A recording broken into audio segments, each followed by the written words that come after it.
I've been struck most of today thinking about how shocked 18-year-old me would be to learn that I'm standing here tonight. I was, according to the testimony of many witnesses, one of the most miserable and bitter freshmen in the history of Yale College. Sophomore too, I bet. And one of my professors, who apparently did not know this yet, suggested at the time that I write my life story. And he even offered a title, which was From Hell to Yale. But at that time, I couldn't tell the difference between the two. I did, which Clementine can relate to. I did go on to write, hopefully no Yale people in the audience. I did go on to write, of course, this book. But the result is a very different story than the bootstraps narrative my professor had in mind. You know? There Will Be No Miracles Here turned out to be a memoir, sure, but also something more. A manifesto and intervention meant to silence or speak over the voices that pour into the ears of young people in this country. Voices that tell them there is a certain vision of success that they should strive for, a certain path that they should take, certain destinations that they should reach, such as my alma maters. And the fact that 18-year-old me went on to write such a book, or any book, is proof that despite the title, there will be at least one miracle here. Not only because he hadn't thought of writing, but because I did not begin to even read in earnest until I was nearly 23 years old. Yet there's one book that I read as a child, first grade if I remember correctly, that did make its mark, a book that you have also read, perhaps, The Boxcar Children. I've in recent years read Toni Morrison. I endured an entire Hemingway novel, and I even understood half of Annie Dillard's Pilgrim at Tinker Creek. Yet there is a scene from The Boxcar Children that I still consider to be if not the, high watermark in American letters. For the first time in many days, there's butter for dinner. "Oh, butter," cried Jessie, her eyes shining. Benny, the youngest at 6, is old enough to spread his own butter, but since they're orphans, all they have is a spoon, and which is a problem because at some point in his life, somebody told Benny that you could only spread butter with knives, and without one, the poor boy couldn't spread a thing. So then Henry, his brother at 14, the eldest, and the man of the non-house, comes to the rescue, and he says, "Now this spoon is a magic spoon. Turn it around and use the handle, and it is a knife." And I held this moment, this book, dear, because it taught me that sometimes it doesn't matter what you have. All that matters is what you're trying to do. I saw myself in Benny, and I had, thank God, a Henry of my own, and my older sister, Tasha. When our parents could not agree even on what to name me, they turned to Tasha, then 4 years old, who offered, "Call him Casey."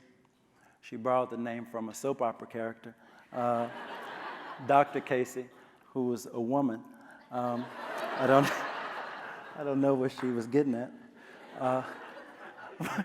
But this arrangement held.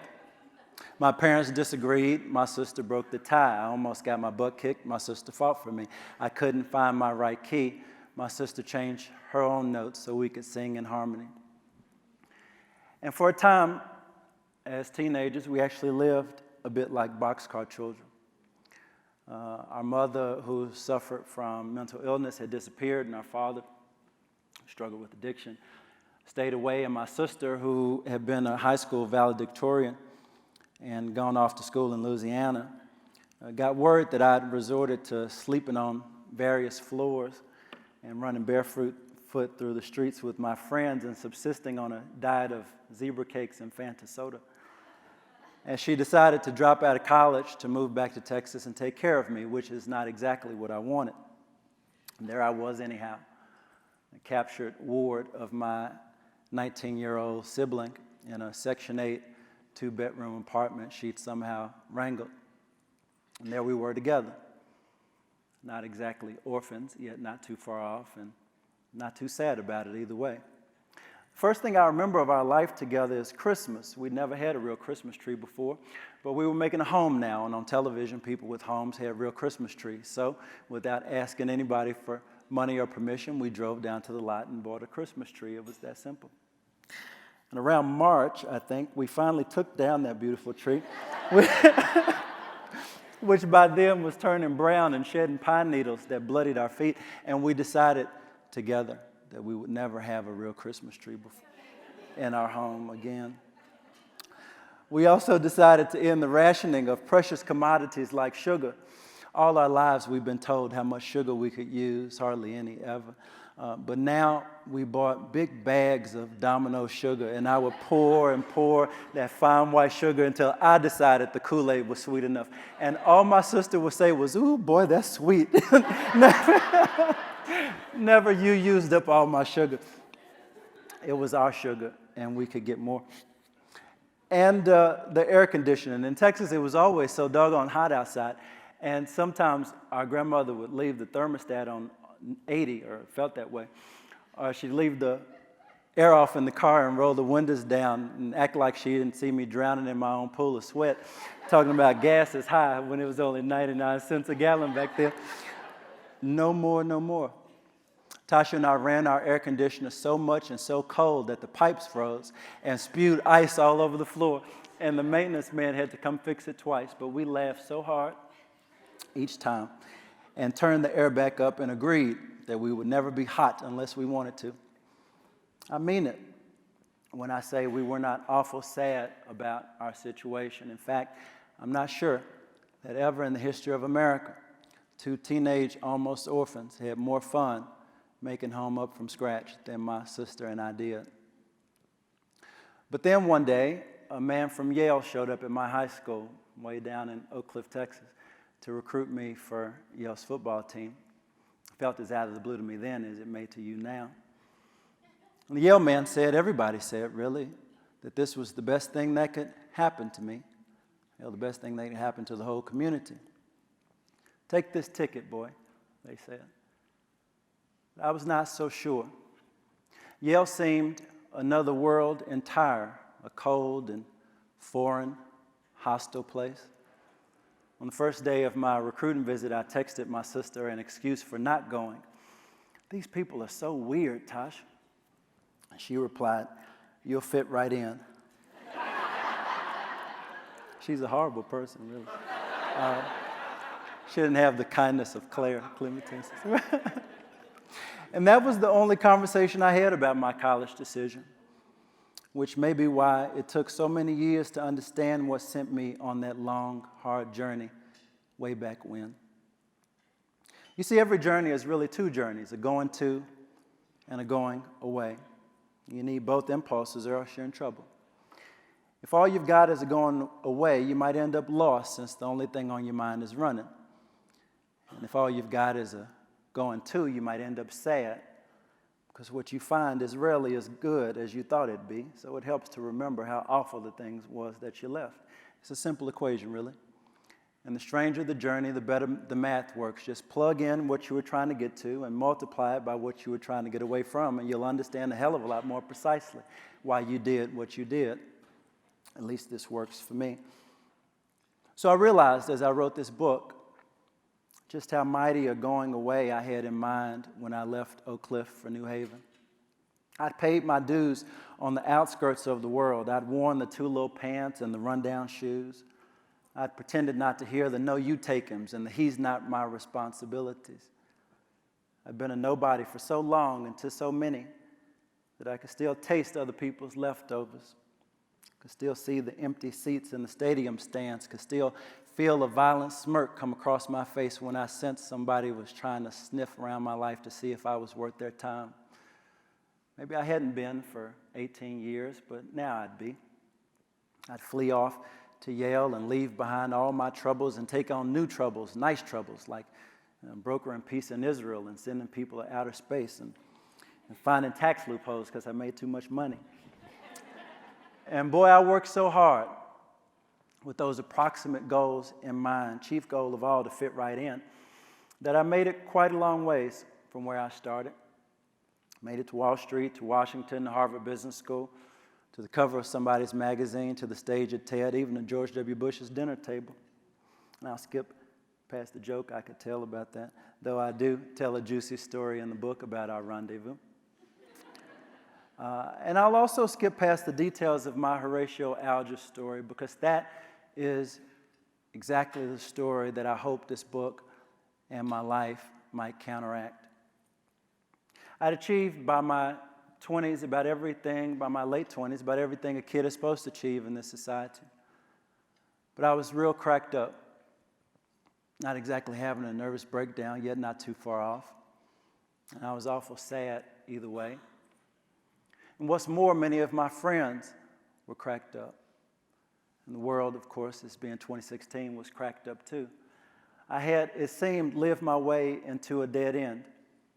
And so I decided to write my way out, to trace those cracks with words. Before I finished, one of my closest friends from Yale, whose journey from St. Louis had also been a mighty going away. He took his own life. And a few months after he left this plane, he came to me in a dream. He was sitting in a booth in a diner. He leaned back and he smirked and he said, just before I woke up, "You know, we did a lot of things that we would not advise anybody we loved to do." I knew exactly what he meant. The American dream, it turns out, is a tricky, dangerous thing. We're told again and again that if you work hard and play by the rules, you can do anything, be anybody, rise above your circumstances. But we fail too often to admit the limits, perhaps the emptiness of that promise. And we never calculate the price of that peculiar journey, never take a second glance to notice that if you catch it from the right angle, a kid picking themselves up by their bootstraps might just look just like a suicide. All the stuff we thought we ran from comes running after us. The selves we buried under all that fitting in come climbing out of shallow graves. We realize that we're stuck between the world we left and the world we strived to join. We realize that our silence holds these worlds together. We realize, or I realize now, that this world that we inherited, in the words of Jose Munoz, is not enough. But I also must confess that though this world is not enough, it is, as far as I know, the only one we've got. So here we are, up Schitt's Creek together. My story aims to be the paddle that I made. I'm still making, to tell you the truth. It is hard to make a thing that's strong enough to get you where you need to go, but not impossible. Sometimes it doesn't matter what you have. All that matters is what you're trying to do. I set out with my makeshift paddle, this book, to find the little boy I used to be, I could have been, somewhere in the rubble. I had no search and rescue animals, no flashlight. All I had were words. Words became the breadcrumb trail that led me back to him. He took my hand, or I took his, and we walked back home. We made home up from scratch, decided not to buy a Christmas tree this year. And now we learn together how to live. That's why I'm here tonight. As a boy or a man who turned to words in search of life and wrote them down on paper to offer a shortcut to someone else on the trail. The child that's been abandoned, the child that fears that who they are is not okay, the child that feels the pressure to be great to be perfect. A child who needs instead permission to be whole, to be free. I'll never forget the two books that found me on my own dark trail once I turned at last to reading. The first was On the Road, very cliche, I know. And the second was Giovanni's Room. One line in that latter book still means so much that I considered getting it tattooed on my wrist before I flew here from Los Angeles. And it says, people can't unhappily invent their mooring posts. Life gives these and also takes them away. And the great difficulty is to say yes to life. I've since learned that books cannot say yes for me. But I've also learned, perhaps you have as well, that they can say, as they have said so many times, you're not alone. And if that's all they say, if that's all they do, that's enough. For in so doing, simple words can shine a little light into our darkness. In so doing, books, not just these 4 books, but many books, books can be our paddle home. Thank you so much.